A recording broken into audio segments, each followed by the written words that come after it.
Y conversamos esta noche con el abogado ex fiscal Carlos Gajardo. ¿Cómo está, Carlos? Muy buenas noches, gracias por estar con nosotros aquí en Tele 13 Noche. Buenas noches, Álvaro, gracias por la invitación. Después de un fin de semana en que hemos conocido muchos audios, conversaciones, chats entre el ex fiscal Guerra y el abogado Hermosilla, ¿qué fue lo que más le impresionó de este intercambio de impresiones, de conversaciones, de lo que hemos conocido de estos chats?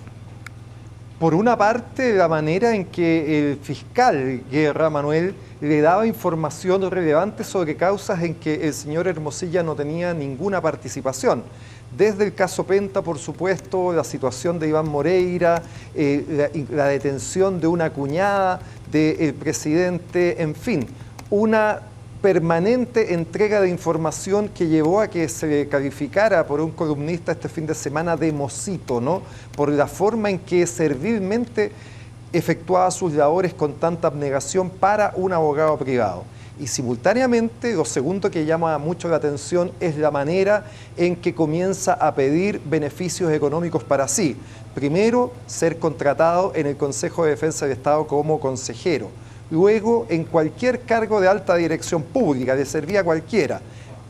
En tercer término, le pide ser contratado, integrado al estudio jurídico de Luis Hermosilla y Andrés Chadwick, y finalmente ser contratado en la Universidad San Sebastián, lo que finalmente ocurre.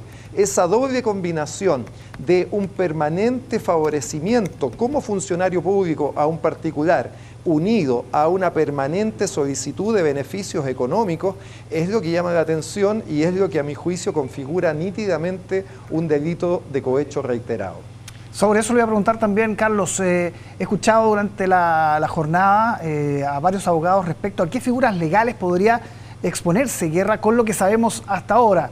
Cohecho, decía usted, ¿a qué más se podría exponer? Hay otras dos figuras que son menores, pero que también son muy nítidas, ¿no? La revelación de secretos, esta obligación que tiene el funcionario público de guardar secreto de lo que sabe y que el señor Guerra infringe reiteradamente dándole información de manera permanente al abogado Hermosilla, y luego también un eventual delito de prevaricación que tiene que ver con la toma de decisiones administrativas por parte de un funcionario que contrarían la ley. Esos tres grupos de delitos a mí me parece que se encuentran bastante acreditados y es parte, sin duda, de lo que está investigando hoy día la Fiscalía. Uno podría decir con todos esos antecedentes, Carlos, que al ex fiscal Guerra le espera un panorama judicial bien complicado, ¿no? Yo creo que hay un panorama efectivamente muy complicado porque probablemente además de los delitos señalados, el incremento patrimonial que la Fiscalía también está investigando puede configurar adicionalmente un delito de lavado de dinero, ¿no? Cuando una persona recibe dineros ilícitos y luego esos dineros los empieza a transformar, como se ha conocido, en propiedades, en vehículos de alta gama, también configura un delito grave. En general, este tipo de delitos, cuando se imputan, son con penas efectivas, son con prisión preventiva, y uno esperaría que una investigación profunda termine efectivamente con una imputación por este tipo de cargos y por lo tanto una solicitud de medidas cautelares y en definitiva una condena en relación a la gravedad de los hechos. Los hechos que se han conocido y que han generado esta indignación ciudadana son muy graves y el sistema tiene que responder a esa gravedad. Sí, es una historia que usted conoce bien, de hecho sale aludido también en las conversaciones cuando Guerra habla de que las causas VIP están a salvo. No sé si le ocurrió algo, digamos, cuando leyó esa frase. Seguramente vinieron recuerdos, vinieron difíciles momentos que usted vivió ahí en la Fiscalía, ¿no? Sí, efectivamente, de esto ya pasaron 6 años, Álvaro. En enero del año 2018 nosotros nos enteramos con el fiscal Norambuena de estas decisiones que está tomando el fiscal Guerra y decidimos presentar nuestra renuncia al Ministerio Público, por supuesto con mucho dolor en el momento, ¿no? Era una institución donde habíamos estado 17 años, que nos había formado como profesionales, donde habíamos hecho amistades, que queríamos mucho, evidentemente. Y ver estas expresiones que utilizaba el fiscal Guerra en contra nuestra, ¿no es cierto?, desprestigiándonos, hablando de armar una campaña comunicacional en nuestra contra, en fin, bueno, ratifica que la decisión que tomamos en su momento fue la correcta, ratifica que los motivos que tuvo el fiscal Guerra para efectuar estas decisiones no fueron jurídicas, fueron extrajurídicas, tenían que ver con este interés finalmente de enriquecerse personalmente y nos dejan muy tranquilos diría yo, en todo lo que tiene que ver con lo ético de haber actuado correctamente. No es fácil, ¿no?, cuando uno se enfrenta a este tipo de situaciones, tomar las decisiones correctas, pero creo que mirado en retrospectiva hicimos lo que nuestra conciencia nos indicaba e hicimos lo que correspondía como funcionarios públicos. Desde ese minuto siempre existió la sensación, la convicción, el convencimiento en muchos de que el sistema político se había protegido para que ciertas causas no prosperaran, sin tener el detalle, ¿no? Sin tener el detalle. Usted ha hablado muchas veces de esto, fiscal Carlos, pero más allá de eso ahora queda mucho más claro cuando uno ve en las palabras del propio Guerra y en esta frase que yo mencionaba, ¿no?, las causas VIP están a salvo y otras, y en ese sentido queda como muy de manifiesto una suerte de acuerdo, ¿no?, entre la clase política, fiscales del momento. ¿Qué reflexión tiene ahí?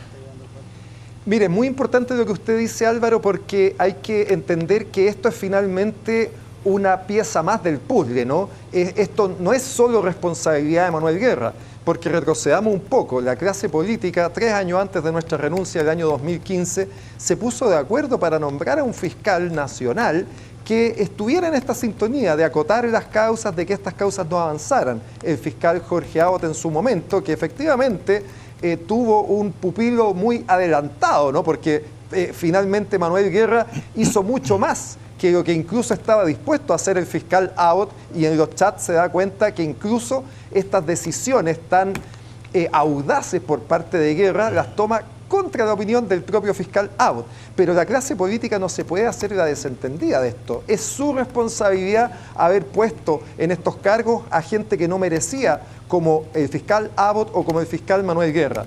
Y lo mismo hicieron en el Servicio de Impuestos Internos, cambiando a las personas que estaban haciendo su pega y poniendo a otras. Entonces, esto es una gran película. Hoy día a mí me da un poquito de pudor cuando veo a muchos políticos que han declarado, ¿no es cierto?, haciéndose los sorprendidos con todo esto del señor Guerra, cuando mucha de la culpa de que esto haya sucedido es finalmente de la clase política, de los senadores sobre todo, que durante el año 2015 pusieron a esta gente, a estos verdaderos delincuentes, hablo de Manuel Guerra, a cargo de la institución. Es buen momento también para que ellos se hagan el mea culpa de el desfonde institucional que estamos viviendo, que ocurre por el interés que tuvieron de salvar sus propios pellejos que estaban siendo investigados en esas causas. ¿Y cuál es el panorama hoy, Carlos? ¿Se ha limpiado eso? La elección de un nuevo fiscal entre medio, que también tuvo bastante controversia. ¿Hoy día se puede garantizar que la Fiscalía está haciendo la pega? Lo que hay hoy día es un desafío, Álvaro, ¿no es cierto? Esta película nosotros ya la vimos que efectivamente el 2015 hubo también un inicio de una investigación potente, hubo personas en prisión preventiva, pero al final todo terminó con clases de ética justamente por el fiscal Guerra. Hoy día la Fiscalía Nacional y las fiscalías locales, las fiscalías regionales, aquí están participando muchas fiscalías, tienen el desafío de investigar esto profundamente.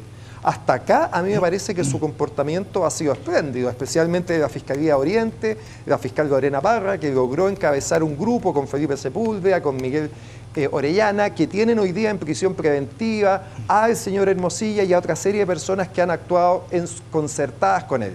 Queda mucho camino por recorrer, el desafío que tiene la Fiscalía es muy alto y yo espero, por el bien del sistema, que la Fiscalía esté a la altura. Lo que tenemos que tener, creo yo, es una ciudadanía vigilante de la manera en que la Fiscalía actúa, una prensa que realiza su trabajo. Aquí la prensa ha hecho un trabajo también muy importante para poder explicar todo lo que está detrás, porque en definitiva, creo yo, el sistema no aguanta un segundo pertonazo como el que tuvimos en su momento con el caso Penta.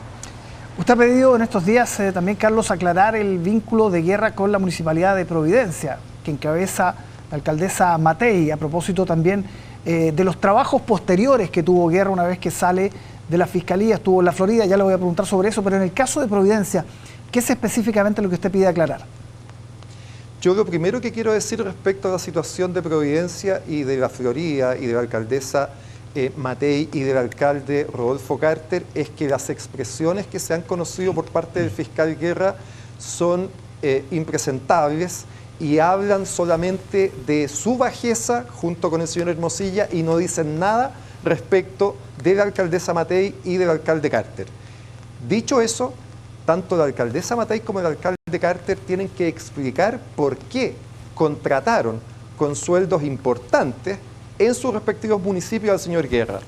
En la Municipalidad de Providencia, Álvaro, la alcaldesa Matei contrató al señor Guerra como experto en probidad, a cargo de las materias de probidad del municipio, siendo un hecho público y conocido, que él era el fiscal de las clases de ética, el fiscal que terminó el caso Penta con clases de ética y de que le suspendió la investigación a Iván Moreira. Eso es un hecho conocido, ¿no? Los hechos que se han conocido, estos WhatsApp con el señor Hermosilla, por cierto, en ese momento no se conocían, pero cuando se contrata al señor Guerra ya se sabía que él era el fiscal de las clases de ética. ¿Por qué se le contrata entonces a cargo y como experto en temas de probidad en el municipio de Providencia? Y lo mismo es válido para el municipio de La Florida. Estos hechos se conocían. ¿Por qué se le contrata al señor Guerra como defensor de la gente? Si hubo alguien en la Fiscalía que no defendió a la gente, fue el señor Guerra, que se preocupó a defender a los políticos que estaban involucrados en graves problemas de corrupción, olvidándose de la gente. Y resulta que sale de la Fiscalía y se le contrata con un sueldo millonario como defensor de la gente. Yo creo que esas cosas tienen que ser explicadas. Fue contratado también, adicionalmente, en la Asociación de Municipalidades de la Zona Oriente, donde estaba, entre otros, el alcalde Torrealba, etcétera, ¿no es cierto? Entonces, todas estas contrataciones tienen que ser explicadas. La ciudadanía merece que se le explique por qué en estos municipios y en esta asociación se hizo la contratación con sueldos muy importantes de un funcionario que había desprestigiado conocidamente la labor del Ministerio Público. Bien, abogado Carlos Gajardo, exfiscal, muchísimas gracias por conversar con nosotros esta noche. Muchas gracias por la invitación. Buenas noches.